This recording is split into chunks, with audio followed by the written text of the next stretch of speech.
Welcome to The Teacher's Story. I'm Jackie Scully. This is a podcast to elevate teacher voice. In this program, you will hear teachers sharing their journey into this profession and their ideas for education. I'm kicking it off Teacher Appreciation Week, which starts May 2nd. This is about honest, vulnerable, inspiring storytelling. It's a time and a space for teachers to share their ideas for the future of education. Teachers are beautiful beings who give their heart and soul to their community. They're innovators, they're inspirational, not only to children, but to the people around them. And they deserve to share their voice. So welcome to The Teacher's Story. Enjoy. Hi, welcome to The Teacher's Story. I'm Jackie Scully, and today we have Kristin Nori with us. I'm so excited because I met Kristin through Cindy Cohen in the More Joy community. And also Kristin has collaborated with Christine Jones, who's been on the show with Cindy. And I'm hoping to bring both of them back on in season 4. So I'm so excited to have Kristin with us today. Kristin's the founder of Inclusion Advocates and Allies, LLC. She's helping parents navigate the 504 and IEP process. And if you don't know that terminology, we'll be talking about it today. It's very much teacher speak. Also behavioral specialist, national professional development specialist. So lots of background in special education. And so this could be a very helpful episode, especially those parents that have students, have children who are in the special education area. So thank you, Kristin, for being here. Thank you for having me. I very much appreciate it. I'm excited to have this conversation. Me too. And I have not been a special education teacher or in that field, but I have lots of friends that have been. And when I taught in Hawaii, I had very close friends in special education, and kudos, big work, important work. And then even more so what you're doing to help families, I think is so critical. And I think they're going to gain a lot from your expertise today. So my first question for you is, what even inspired you to look into education, or particularly special education? So it's kind of a funny story. My father is an educator. So I grew up in a home with a father who taught high school English, and then about halfway through his career, he got his administration certification and became a principal. At one point, I lived in a very large community outside of Washington, D.C., and he still ended up at my school at one point. So he was my assistant principal for a year. Oh, wow. But everyone always said, you're going to be a teacher. You're going to be a teacher. And I always said, I'm going to be a teacher. From the time I can remember, my 3 best friends growing up and the 4 of us used to play school every day in the basement. We had a whole setup, and, we would talk about it constantly. Ironically, all 4 of us have become educators. So it's kind of interesting. I'm the only one that went down the special education route. And the reason for that, I really pushed back on becoming a teacher because I didn't want to do it just because I was expected to. And so I originally was really interested in hearing and speech sciences and teaching children of the deaf. And I decided I was going to do my undergrad in hearing and speech sciences, which way more science-based than I was prepared for. And it was a really tough group of professors, to be quite honest, at the university where I was. And my advisor said, well, have you ever thought about special ed? Because you can do a concentration in hearing and speech sciences. And I was like, oh, no, that never occurred to me. So that's why I ended up going into special education as opposed to just general education. But when I decided to do that, I was like, wait, what am I doing? I've never thought about this before. I just kind of jumped in. In hindsight, I now know, a lot about special education, that a lot of people in my life growing up had special needs that I didn't know about, including my high school boyfriend of 3 years. I mean, I didn't even realize at the time, but I was his advocate. His mom, was a young mom when she had him. And so she worked constantly, and his teachers would chase me down, and talk to me about things he hadn't turned in, or his IEP, and, meetings that were coming up. So that's how I first got my toe in it. And I enjoyed it, but I didn't really think about it as a job. Like, it just never crossed my mind until I, had that professor say that. So I did major in my undergrad program, special education, and I ended up going multi-handicapped. And I know that language is very outdated, but that's what my degree says. It would now be what is considered to be severe, profound multi-disability. So just basically, I'm trained to deal with a range of disabilities from mild to severe. Mm. And then I have a hearing and speech science concentration, and then also pre-K add-on certification just to be able to work in the pre-K area as well. So I did all of that in my undergrad program with Ohio University, and graduated and became a resource teacher. And when I started, I was in a very litigious area, very, very demanding parents. The kids were very, had disabilities for sure, had needs, but were very strong compared to what I had been used to working with. So all of a sudden I'm in this, very entitled community where they were going to succeed because their parents were going to make sure that happened no matter what. But it just didn't feel to me like I was making a big difference. And I was always being pulled for my kids to go to court for private school kids that didn't come to our school. So with that said, I made the decision to go back and get my general ed certification as a master's program. And so I went to Johns Hopkins, had a cohort with my school district, and a lot of the principals and administrators from my school district taught classes, including my father, at Hopkins in their educational programs. And I enjoyed that because it really lent to where I was teaching to let me learn the lingo of the general ed side of things. But what I discovered is that general ed teachers don't get any special ed training. No. It was a wake-up call to me. The only course we got was a special ed 101. And the teacher said to me, you could teach this class. I mean, she would every week say, and what do you think, Kristin? I used to joke, I'm paying Hopkins for me to teach this class for them. But, at the same time, it was, scary that that's all they got.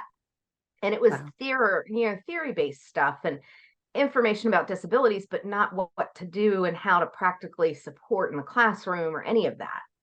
So that was a huge wake-up call to me. And that's the first alarm bells went off, but I was still in my late 20s and, didn't really think long-term at that point in terms of, where things would lead. Tell me if I'm rambling too much. I know I can get talking and just keep going because I'm a Northern Italian. So, I love it. No, you talk like I do. So this is going to be a fun conversation.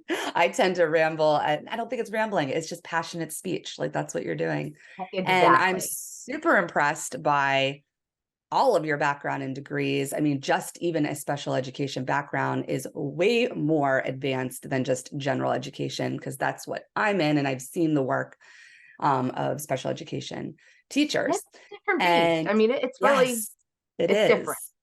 And a lot of people don't realize that. So I think this is going to be an enlightening conversation to get more into the nitty gritty of the everyday work as we'll get into the next part. But I wanted to kind of touch on a couple of things. I as well played teacher in my basement, but I didn't have a lot of friends in this new neighborhood when we moved. So my teddy bears and my Barbie dolls were my students. I remember that from your book. I Yes. loved that because I could vividly remember us doing the same thing, and our Cabbage Patch so dolls fun. were there. Yeah. And oh, can't forget the Cabbage Patch dolls. Oh my gosh, I feel like I had at least like 5 of them. Love the 80s, like reminiscing. Oh, and yes.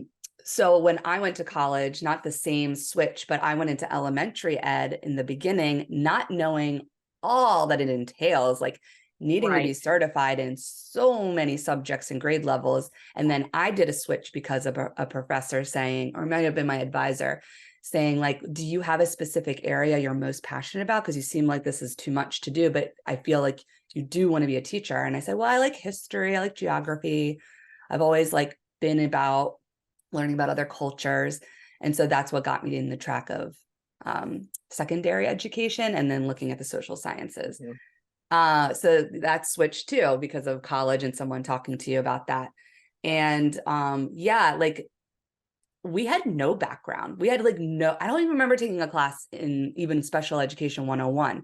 It was weaved into some of the theory-based classes with just talking about 504s and IEPs, so we know what they are, but literally had no background in it. And my first full year teaching in Hawaii, I had a class that had like half the students had some kind of 504 IEP. I had ESL students and you had no idea. No idea. And I had 35 students in one class because that was, public education, especially at that time. Yeah. I was like, I don't know what I'm doing and I don't have a lot of support. And I had like one resource teacher that worked with one kid because it was just like a kid that was on the spectrum. And then I had an ESL teacher that supported like the highest needs kids for ESL that really didn't know the language. But yeah, I think at least where I went to school, I went to Westchester University of Pennsylvania. I think now their program, if you're in general education, you do get more of a robust special education of at least like a few classes, because I think that has to be there. So at least there's some change in some of the programs, but it's a whole different thing. Like it's the needs that you need to be able to understand and even to support the special education teachers, because you need to be able to understand that. Well, and just to touch on that, yes, I think places are starting to get more robust with those things. Speaking of Westchester, I'm doing a whole thing for Philadelphia Virtual Teaching Academy right now. And it's teachers from all over the city that want to learn specifically about special education. So these are seasoned teachers that are saying, I don't know enough and I need to go back. And I can talk about that more when we talk about what I'm doing now. But it's been eye-opening to me in 2023, just how little people know about special education and about how to support these kids best. It's almost like they're scared. And once, you break it down, they're like, oh, I can do this. Yeah. Like, so you're supporting them too. That's great. So you have so many different roles in how you're supporting parents, kids, now teachers. I love that. Any stories that you want to share, or just more of a lens into the classroom of like what you did early on in your profession? Because I think that'll kind of open up some eyes to what that world looks like. I think there are so many stories that I could share, but when I think back on my career, I started at 22. I was fresh out of college, and I graduated, like officially finished student teaching the Wednesday before Thanksgiving, and I started working that following Monday because teachers were in such demand for special ed. When I went in to do orientation to become a substitute, and the woman looked at me and she said, "You're a special ed major." I said, "Yeah." And she said, "You're gonna have a job. Why are you even here?" I said, "Well, just in case." She's like, "There is no just in case. You have a pulse. You'll have a job." And lo and behold, the first job interview I had, I was offered the position. I took it and I, jumped right in. But I didn't know what I was jumping into. And it was 3rd through 6th grade resource. I was the only resource teacher for the building. And I had a lot of teachers that were on the verge of retirement. We'll word it that way. There's a lot of teacher turnover the first 5 years I was there. And it became the best working environment I ever worked in, for sure, hands down to this day, my favorite place that I worked, because staff was so open-minded, and we were all like family. I mean, we attended each other's weddings.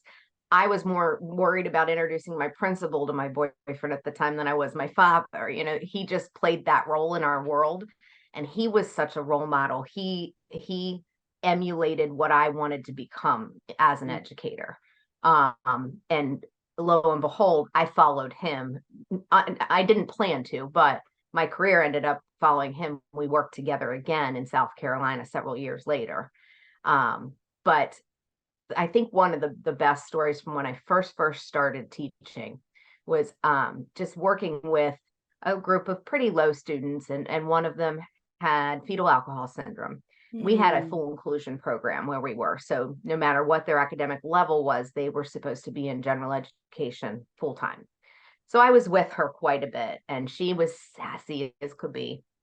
And she said to me one day, everything was always like the world was going to end. And I would say, "Oh, whoa, the world's going to end, isn't it?" She'd say, "Yes, it is." And one day I said it to her. She said, "You know what? I'm tired of that. I'm just going to fire you." And I said, "Well, you can't fire me. Only Mrs. Rapp can fire me." That was the principal at the time. And with that, she walked in the door, like on cue almost. Oh my And gosh. Bobby's face, like her shock of how did that happen? She jumped up and ran over and she said, "Are you here to fire Miss Nori?" And the principal said, "No, honey, I'm not here to fire Miss Nori. I'm here to watch how you're doing with your schoolwork." She goes, "Oh, well, you need to fire her." Wow. And Sassy. Oh sassy, my sassy girl. And she gosh. ended up, I mean, just she was that kid that I had her from the start of my career for my first 3 years. I cried when she left me. She moved to California when she was in fifth grade, and she and her mother and I cried together. And it was an amazing relationship. But I think about Wow. that child to this day and just that sass. It's always those ones too that push your buttons and that Cool. maybe in the beginning feel like, oh, this is going to be the one that tests me. This is going to be the kid that I just don't want to come to work and deal with it. And then they end up being your favorite because Absolutely. they're so real. They're just so real and honest. And because there's so much back and forth and like helping and mentorship that in the end they end up being like your favorite. And I had one, I think I write about this in my book too, in the part about Hawaii where I have like my journal entries about my pushback from students. And I had this one Samoan student, this girl who Young hated lady, I me, remember. like Yeah. hated me. It reminded me so much of a child I worked with a few years ago. I could resonate so well with that. I was like, ooh, she just really doesn't like me. And I was like, I don't even know how I'm ever going to get her to like me. And then when we went through the series of like doing reflection things, she ended up being my favorite student even before she left. When she came back and visited me and gave me a hug and I cried. But like when I had her in eighth grade, because we did looping. So seventh grade, she tested me. Eighth grade, she kind of matured. My teaching changed, my relationship changed with students. And then she ended up being like my favorite because I'm like, you're so real and honest. And like, you know what? I had to change. Like I had to change my demeanor because I came in, not like I had an attitude, but I was like, I'm from the mainland teacher and they're recruiting all these teachers from like Right, Pennsylvania right. and New York and New Jersey because like we're top-notch schools and certifications and Yeah, I'm going to teach you kids. And she's like, no, you're not, because you don't even know who I am. right. And you're And not I'm going to like, stick around ooh, either. Yeah. yeah, she That, like that, mhm. knocked me off that, pedestal. And I was like, ooh, I needed it though. I needed it. I understand that happened to me. I worked in an alternative high school. And it was a wake up call to me because I had gone back from a district level position. I moved states. So I went back in the classroom and it was same thing. There was this child from day one. I'm like, she hates me. She let me know how she felt about me on a regular basis. And then at Christmas time, there was like a switch, and there was a lot of detail that went into it. But she and I now keep in touch. She's 23. She's a security guard. She's doing amazing. But she was that one kid in my class. I thought, I don't know how I'm going to get her across the stage.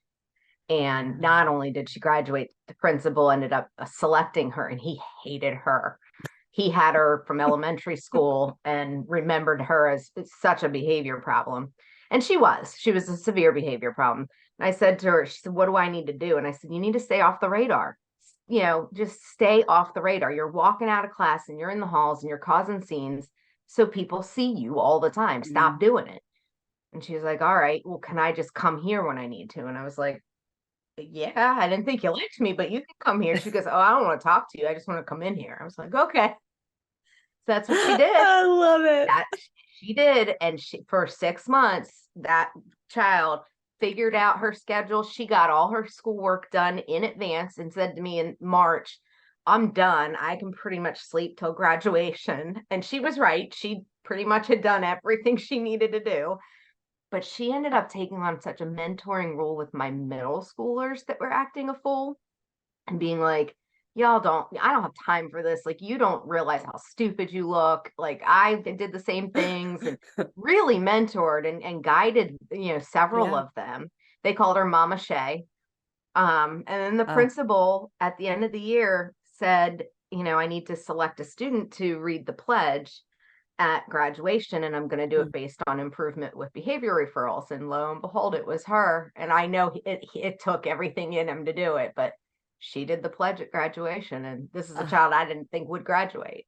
Oh, I So love this story. Oh my she gosh. lives about 3 miles from me still. So Wow. she will take me out to lunch, and she insists on paying, and she's taken Brian and I out for our anniversary and Oh my birthdays and gosh. stuff. She's amazing. She's just turned into an amazing young woman. That is And beautiful. This is such talk about a, trauma. yeah, this is just, there's something about this profession where I've been saying it more frequently. Like, it's such a human profession. Like, you Yes. are making an impact on such a deep level that, like, you have this really like intimate relationship still with her now as an adult today. And Right. she's like paying it forward. But like the beginning was such a challenge, and you're like, how am I going to do this? But then it ends up being like the best thing. I love that. Absolutely. And I really Wow. thought this child is gonna test every part of my being. And she did. But I really thought there's no way I'm ever going to be able to build a relationship with her. Yeah. And so when that happened, that was monumental for me as a teacher to realize, okay, I knew I could teach academically, and I knew that I Yeah. could work well with kids with disabilities, but severe behavior disabilities had never been on my radar. And Mm, although I had been trained in it, I didn't have lots of hands-on experience, mm, especially with high school. I mean, this child could have beaten me mm. to death if she wanted to, and Yeah.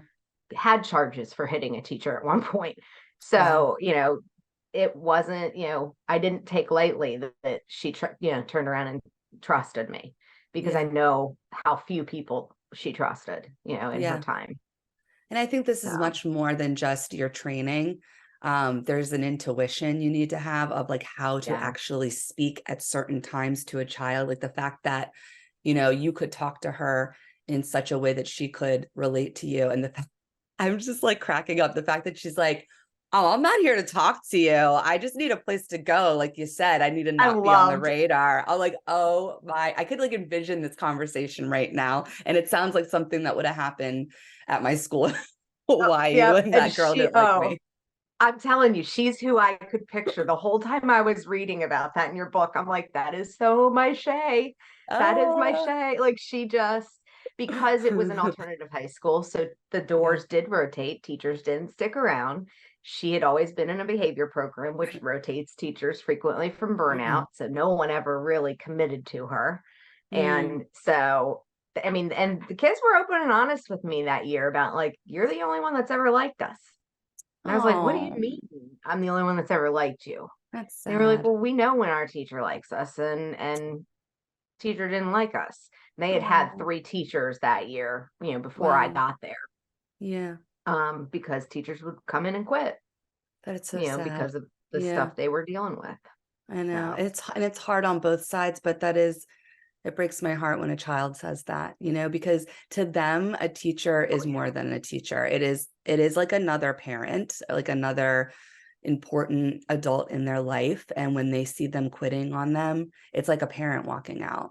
Like I can If feel I that when you had said a that. dollar for every time I got called mom in the 23 years I was in the classroom, I would make more than I made as a teacher. Yeah. Because you're right, they absolutely, it's way more than just a teacher Yeah. relationship, especially within special education too, Yeah. because a lot of times those kids, you are with them for several years. Hmm. But kids would always slip and say mom, and oh, I mean Miss Nori, and I'm like, it's okay, you can call me mom if you want, school That's so mom. sweet. I had one that called me school mom, School mom. because he slipped so many times. He was like, I'm just going to Yeah. start calling you school mom. And I was like, Yeah. okay. So to this day, he's in the training right now for, I believe, the Marines. And Wow. he just graduated this past June. And I got a, hey, school mom, just wanted to let you know I'm off to the Marines Oh message. And my it's gosh. so My cool to heart. hear I this. love that. Yeah, Yeah, in it's so Hawaii, neat. like the endearment instead of mom was auntie. And so like even our security guard who was a female, Yeah. she was like auntie, I forget her name at this time, but like when I was leaving like school, when I was leaving to come back to Pennsylvania, like I got a lot of the auntie at the end. Yeah. And the security guard's like, you're a white lady and they're calling you auntie, and that is I love special. it. Like, I love it. I know. I was like, I would have kids saying like, do you want to come back to like visit my family in like, Tuvalu or like Samoa or wherever Right. they're from? I'm like, Oh, yeah, cool. I'll travel the Pacific. That's awesome. sure. Oh my Right. gosh. But you're It's right. It all goes back to those relationships. it And if you does. build the Yeah. relationship, Rita Pearson is one of my most favorite people ever because she gives her TED talk and says, students Mm, don't learn from kids they don't like. And she is so yes. right. Yeah. If they don't like, respect you, you're not teaching You them. can't teach They're them not going to anything. learn from you. Yeah. You have to build a And relationship first. it's hard to explain that to teachers and I get them know. to understand that. But I'm Yeah. like, you don't have to really like every kid you teach, but you got to make them think you love them.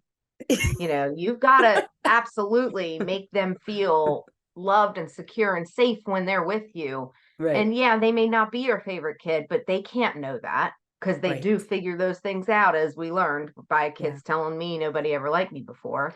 you Mm. know it's it is the realism that a lot of times we are mom, because Hmm. mom might be cracked out on drugs and not home, or disappeared for days because she got picked up by the police, which all were Mm. realistic stories to hear in the mornings from kids. Yeah. Especially once I went into the special education behavioral end of things the last 5 or 6 years of my career. It was a traumatic time period for me as an educator. Mm. And I'll say I tried to walk away 2 or 3 times, but you're right, it's in you. You It can't. is in you.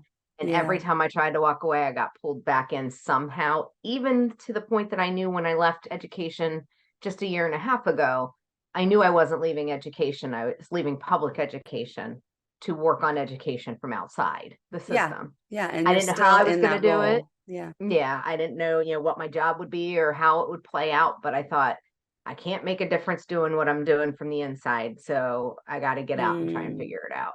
And that's an important perspective when we look at transitioning teachers. Some do just leave and they're like done with education. And hey, whatever's in your soul, like it's up to you. It's your path. No one can take that away from you.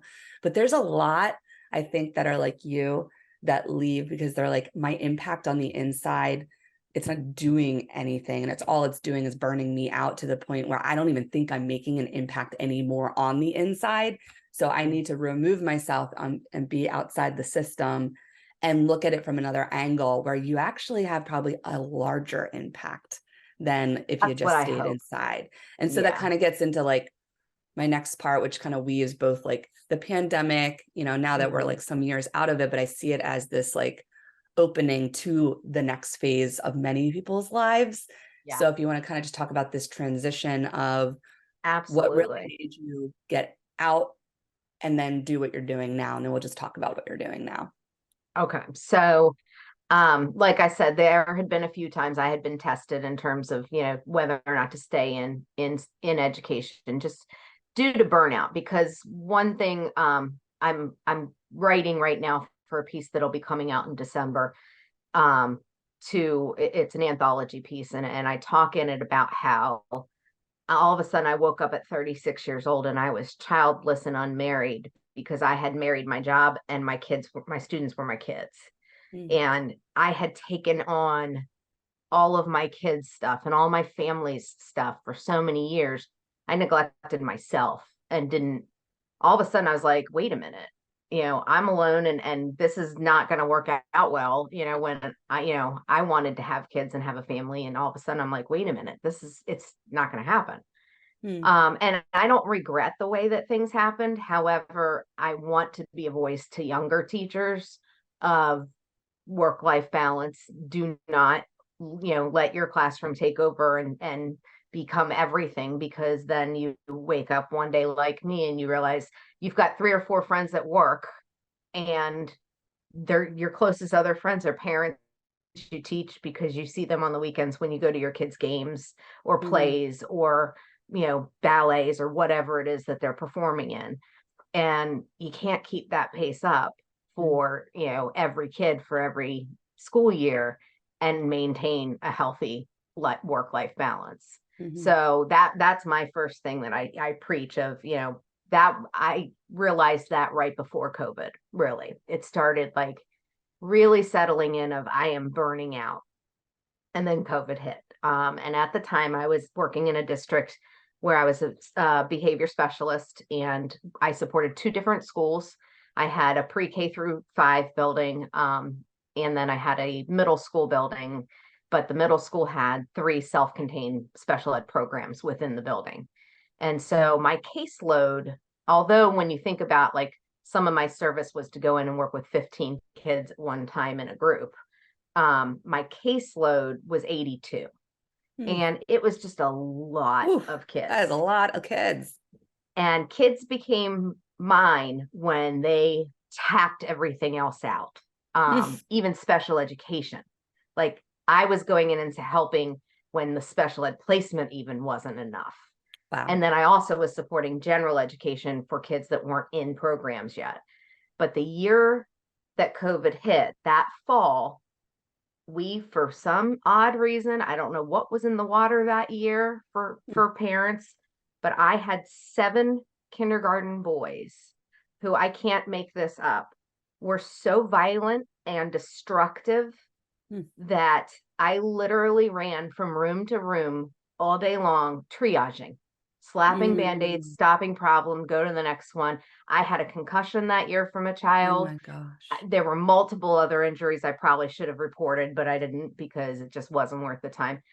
But the amount that I had to physically restrain and seclude kids that year was traumatic to me. My therapist has since said it's that secondary post-traumatic stress, because I witnessed so many things during those events and heard things from kids that you can't unsee or unhear after it's over. Sorry. No. Yeah. Wow. But then COVID hit, and I almost felt like that was an intervention from God for myself, because we weren't having to go to school. But that spring, I could only reach about 20% of my caseload, because my kids were the most difficult ones to get and find and get to show up to classes and stuff. And I didn't feel like I was making a difference. And it was so hard anyway. And all I could think is, I don't know how I'm going to go back. I was looking at 45 that summer. I was about to be 45. And I thought, I can't be restraining kids like this for 20 more years. No. But I know I'm going to be in my field for another 20 years because I don't have a retirement at 40 something. So I started then thinking about, okay, I've got to make some kind of change. Again, God opens up paths the way that things happen for a reason. The school right over the bridge from me in Wilmington, which is in a different district, created a Title I position called Behavior Interventionist SEL Coordinator. And I thought, perfect. And I knew Title I knew what that meant going in, that it was not going to be secure year to year.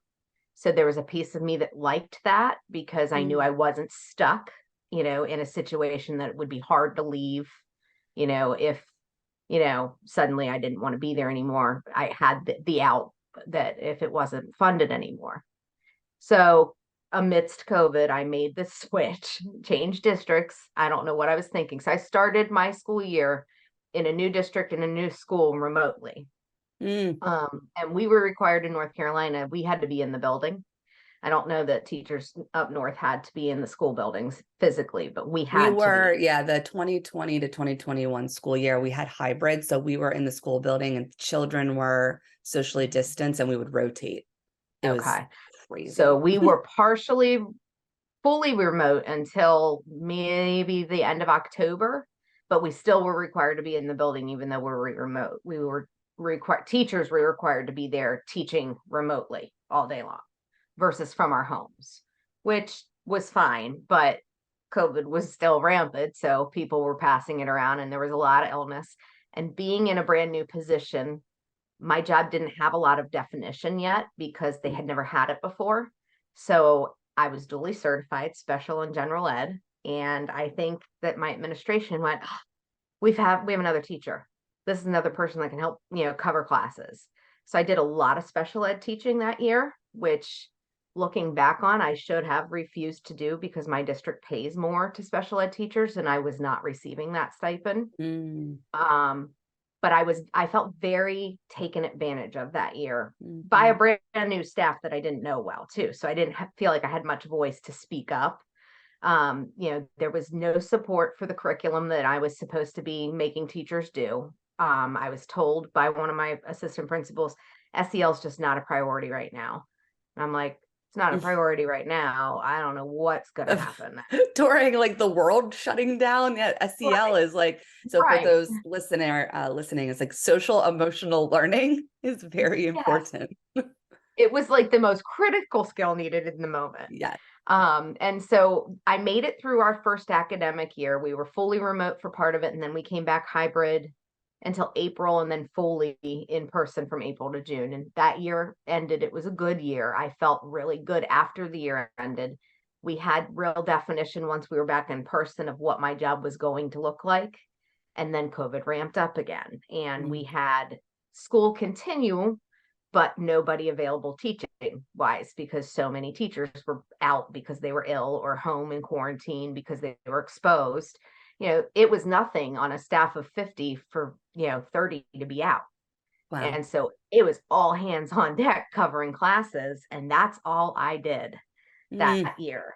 21, 22 started out, and I was so positive, and I was the one putting positive notes in people's mailboxes, and mm, I was like bleeding positivity, trying to keep everybody uplifted.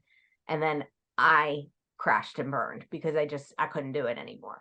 And I mhm, hit a wall, and Jackie, to this day, it creeps me out. It was mm, December 2nd, 2021. mhm. Um, it was literally the day before what would have been the start of my 23rd year. I mean, Wow. to the day. I started December 3rd of 99. Wow. So it was just like, Mm, wow, and I came home that day after subbing in 6th grade all day, and then going into a staff meeting and hearing that our kids weren't getting interventions with Fidelity, which I was the interventionist. So it was like a mhm, slap in the face publicly. mm, Meanwhile, the whole staff knew I'd been in 6th grade all day. mhm, But I came home and I said to Brian, I'm not going back, and I don't know if I'm ever going back.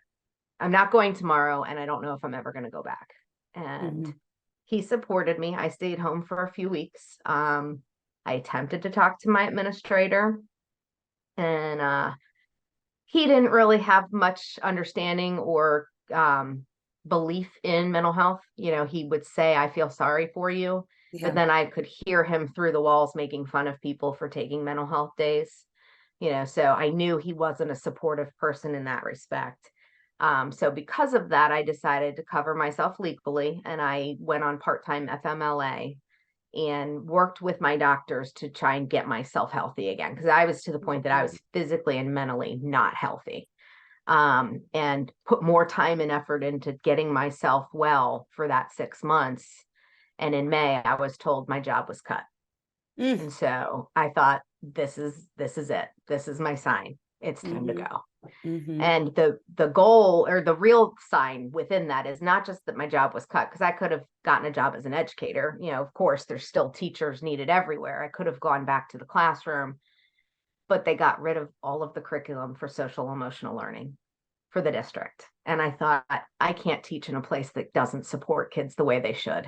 yeah. And that's when I decided, job or no job, I'm resigning. And I resigned with nothing lined up, no Mm, idea what I was going to do. And it was terrifying, mhm, but it's mhm. the best decision I ever made, because I feel like I've made more of a difference in the last 18 months than I made the last 10 years of my career. Wow. Wow. Thank you so much for sharing so candidly and very vulnerable. This is for people listening. This has happened to many teachers around the country, if not, world. I've interviewed people from other countries that have gone through very similar experiences during COVID. I had nothing that extreme in my situation, and my heart just breaks because you're in a profession where it's about inspiration. It's about helping to mold the future, care and pour your heart out, like you've talked about in these stories, to these children that have so much, they have so many needs, and they have maybe families that aren't really helping them because maybe they got their own things going on. and then you get taken advantage of and broken to the point where you're in an unhealthy place where you can't even like put your foot in front of the other to the Right. next day. Literally.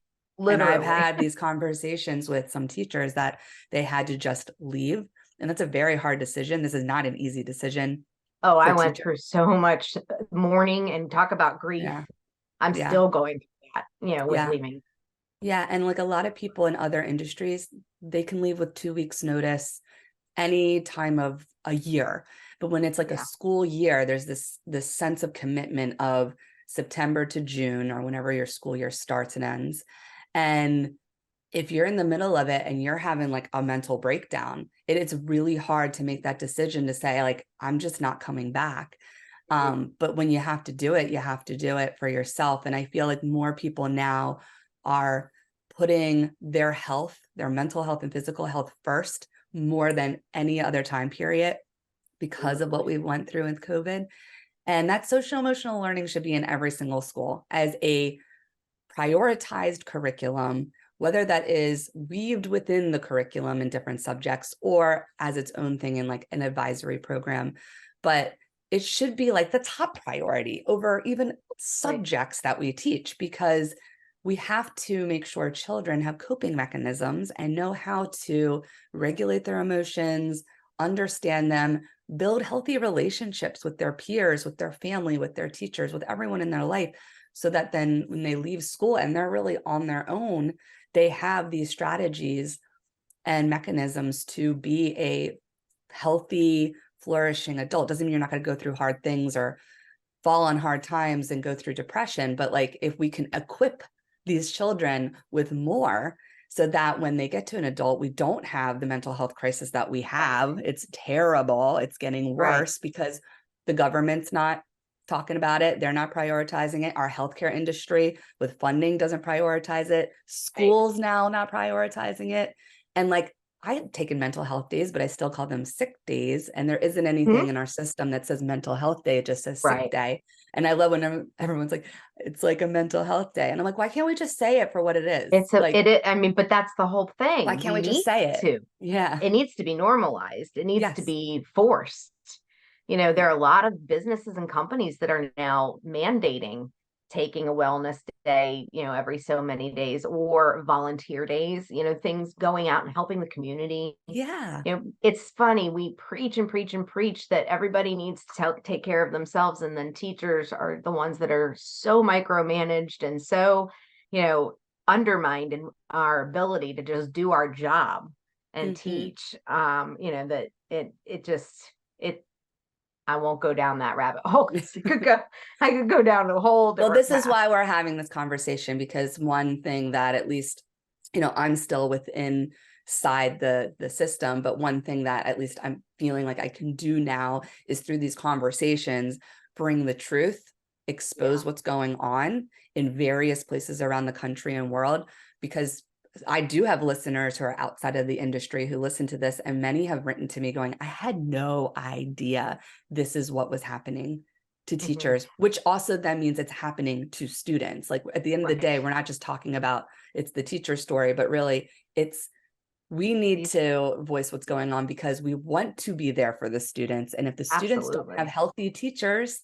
they're not getting what they need. It's all trickle down.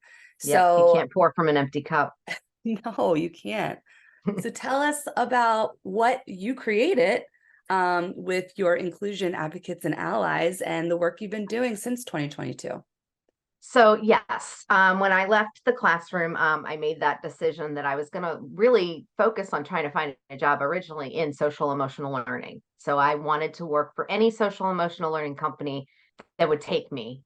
And I didn't really have a focus on what I wanted to do there. And that was the issue. It was like I knew what I wanted to work within, but I didn't know what I wanted to do. So I couldn't find a job I really liked. And I found, unfortunately, a lot of those companies don't pay as well as teaching does, and they are expecting you to work 12 months.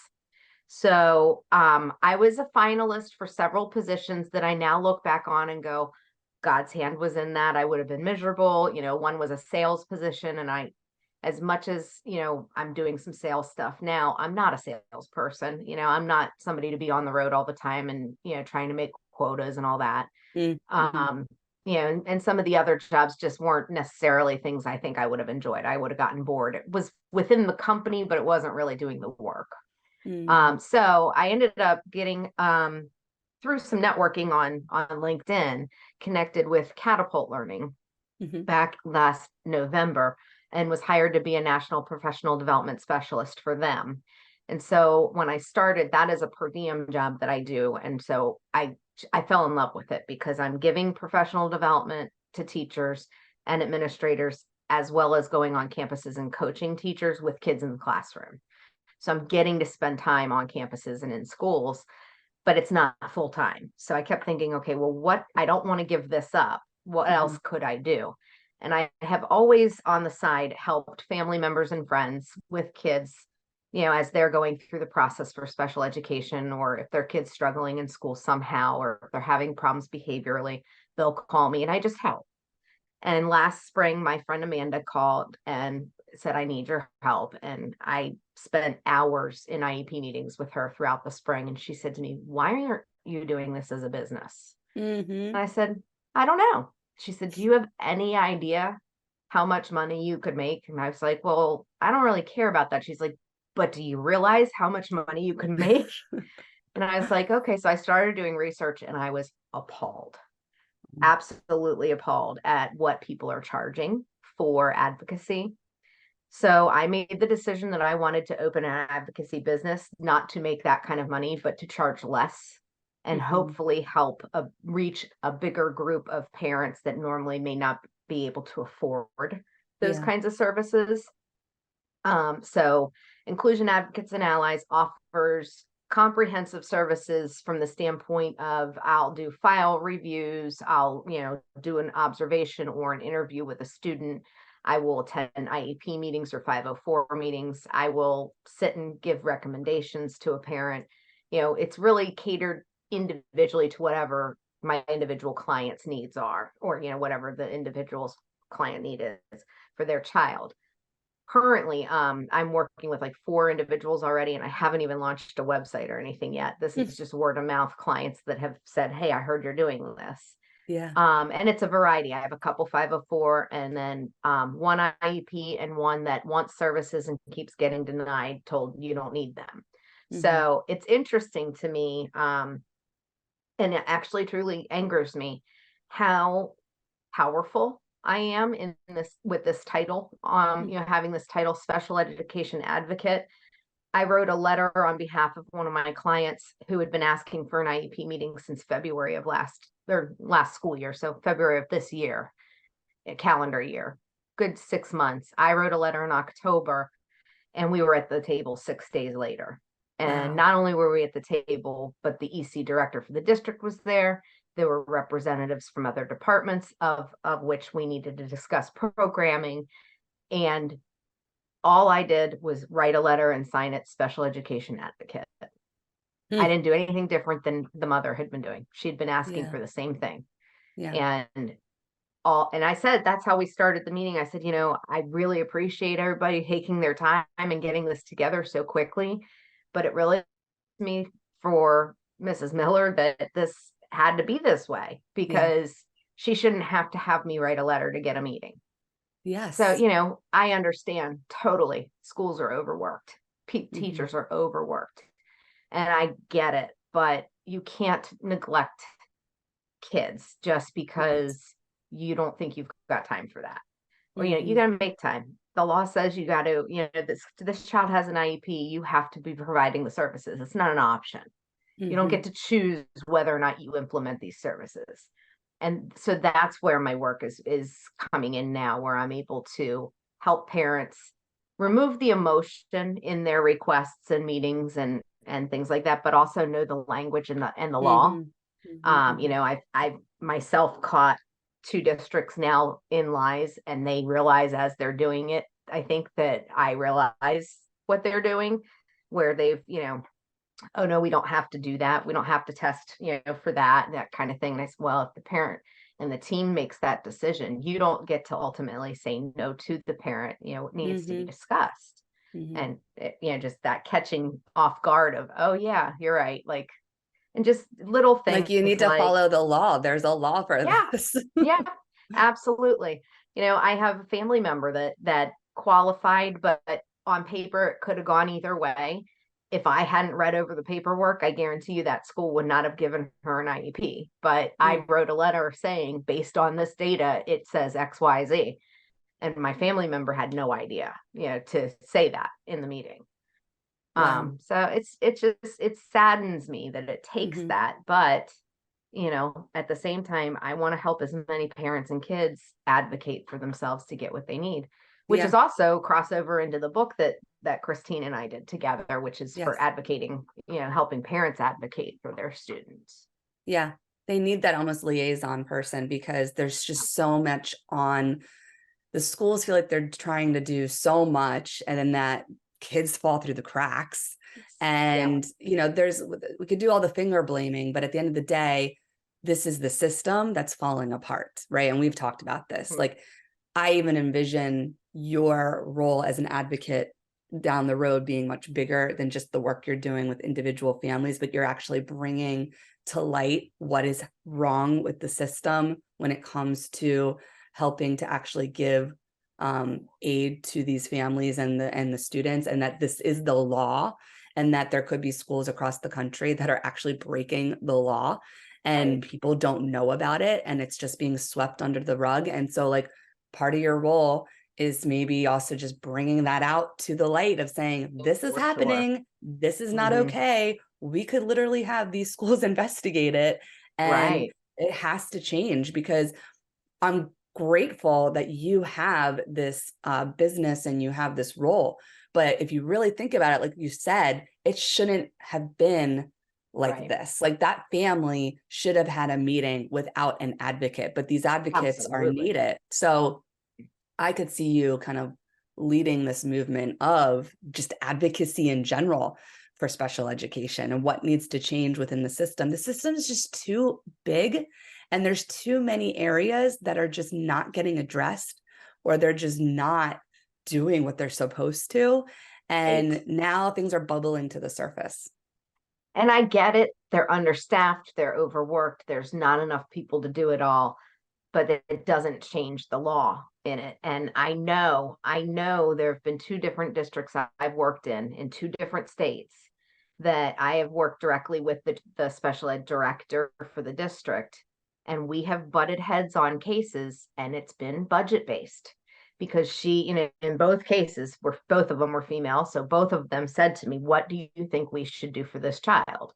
So I told them what I thought we should do for the child. And both times I was told, in a very politically correct way, that's not what the budget says. So this is what we're going to do instead. And, I said to one of them, well, that's not what this child needs. You asked me what they needed, not what your budget said. Yes, it all goes back to funding. I know I talk about this a lot, just with like teachers leaving because of teacher salaries. Like, there's got to be a better way to fund public education, because it's so underfunded and it's just so inequitable across the country. Well, and throw in there mental health. I think mental health is a huge piece of that now too, that why don't we try and revamp all of that together? Yeah. It is underfunded, both areas. And then kids aren't getting help in school, the mental health support in school. I mean, I'll be very candid. I took online classes and I did things to better myself, but I have no specific training in behavior, any different than any other special ed teacher. Just build really good relationships with kids, and therefore can work well with kids. I think I'm very fortunate in that respect. I didn't take any specific course that taught me how to do something differently than, the gen ed teacher down the hall. The difference is, I think, the way I approach kids, and just, I'm here to listen. I'm here to help you. And I'm going to do what I need to do, and following through with what you tell them, because that's huge. They know when you're just talking. Yes. So a lot of times stepping in as that interventionist, it was stepping in with those kids that were tired of trying to trust somebody, and I had to try even harder to get and gain that trust. And it almost became like that was my goal. My mission for the day was, I'm gonna make Shay like me today. Today Shay is not gonna Oh, cuss me out. Shay, I She's feel gonna like I know smile at Shay. me. I know. You're gonna Yes, have to send this episode when it airs to I Shay, and I would absolutely love to will. know the feedback, Oh, because I now could I picture feel the like dimples and the smile and all of it. Yeah. I feel like I'm like getting to know this student who's now an Well, and adult. This is great. she's still such a mama. She'll say to me, "Yeah, have you heard from Riley? How's he doing?" Like, two of them just graduated that were seventh graders when she was Right, a right. senior. She's like, I just feel so old. I can't believe they're graduated. I'm like, you feel old, girl. I was around for all your graduations. I love that. Well, as we wrap up here, anything else you want to share about your books, about the work you're doing, or, in the future, and then share some things about your contact information that I'll put in the show Sure. notes. Sure. I think the big thing, if anybody is interested in the book that Christine and I did, it is the idea there is it's an interactive workbook for parents to be able to use and take back and forth to meetings with parent, or with schools or doctors or specialists of any kind. But it's also very chronologically, kind of laid out of, this is what you should do first, and if that doesn't work, try this, and so on. We are also going to be turning that into a parent class that parents can take. It's kind of like a tier 2 support system. So, kind of like in our school system with our MTSS, where we have our level of supports, tier 1 being our book, tier 2 giving more support by having a class, and then tier 3, they could purchase one-on-one services, or one-on-two, I guess. Christine and I would work with them with their child individually. So that's to come this spring. We're going to be doing a pilot class this spring. Hopefully, we're hoping to kick it off in February.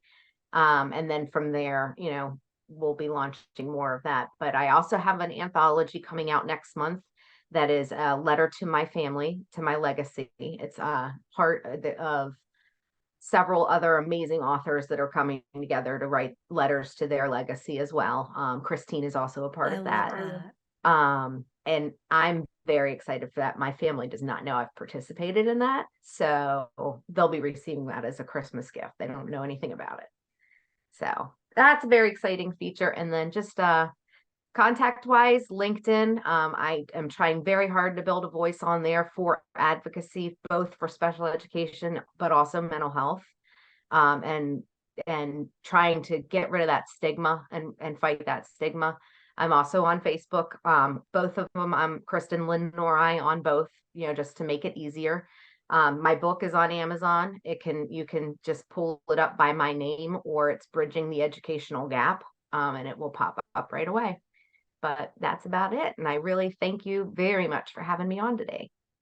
Thank you. Oh my gosh, you're doing so much. I'm very impressed. And having you and Christine on in the next season would be wonderful, to then see what you're developing in the spring and how the rollout. And then we could just bring you both on to really just share all about that, because you've both come on to share your stories already. Because my season 4, I envision these layering of like the next level of where these educators are going and what they're doing. And then actually being able to share more of those resources, because I think there's a lot of families that will be wanting to contact you for that. That's wonderful. Wow. I am working on a website. I know that's critical, but I am still working on that. I'm working on it too. It's like a lot. It's a lot. It's also expensive if you're working with someone. I was So going to say, it's not a cheap process. No, it's not. There's a lot that it entails. So everything's a step forward into the next thing. So thank you so much for coming on The Teacher's Story. And I can't wait to have you back on with Christine in season 4. Have a lovely day.